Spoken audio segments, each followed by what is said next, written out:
இயற்கையின் கொடை நரம்புகளுக்கு வலு சேர்க்கும் கருணைக்கிழங்கு மற்றும் சேனைக்கிழங்கின் பலன்களை பார்க்கலாமா வாங்க.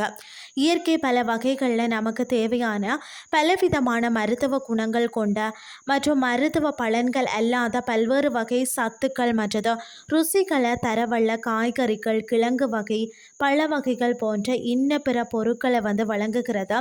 இயற்கை நமக்கு இறைவன் கொடுத்த பெரியதொரு கொடையாகும். அந்த வகையில் கருணைக்கிழங்கு, உருளைக்கிழங்கு மற்றது சேப்பக்கிழங்கு, சர்க்கரை வள்ளி கிழங்கு, அதே மாதிரி பார்த்திங்கன்னா முள்ளங்கி கிழங்கு, இப்படி அநேக வகை கிழங்குகள் பார்த்திங்கன்னா நமக்கு பல்வேறு வகைகளில் உணவாகவும் மருந்தாகவும் பயன்படுத்தப்படுகிறது. அவற்றில் இந்த பதிவில் நாம் பார்க்க வேண்டியது கருணைக்கிழங்கையும் அதன் மருத்துவ தன்மையையும் தான் நாம் இன்றைக்கி பார்க்க போகிறோம்.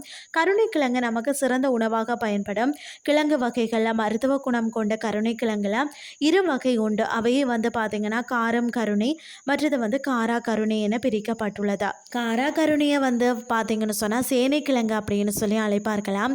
கருணைக்கிழங்கை சாதாரணமாக சமைத்து சாப்பிட்டால் சாரம் தன்மை கொண்டது. அதனால் நன்கு வேக விட்டதுக்கு பிறகு புளி சேர்த்து சமைத்தால் காரம் தன்மை குறையுமாம். அது மட்டும் இல்லாமல் உடல் உஷ்ணம் மிகுதியால் வரக்கூடிய அந்த மூளைச்சூடு, எரிச்சல், மலச்சிக்கலை தீர்க்க வல்லதாம். சித்த ஆயுர்வேத மருத்துவ முறைகளுக்கு லேகியம் செய்யவும் பயன்படுகிறதாம்.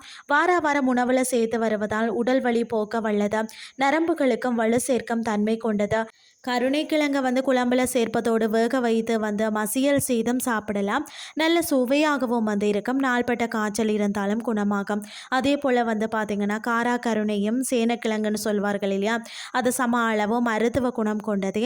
அதையும் தோல் சீவி வறுவல் பொரியல் செய்து சாப்பிடலாம். காரா கருணை பெரிய அளவில் விளையும். அதை நமது அதாவது தேவைக்கேற்ப வாங்கி கொள்ளலாம்.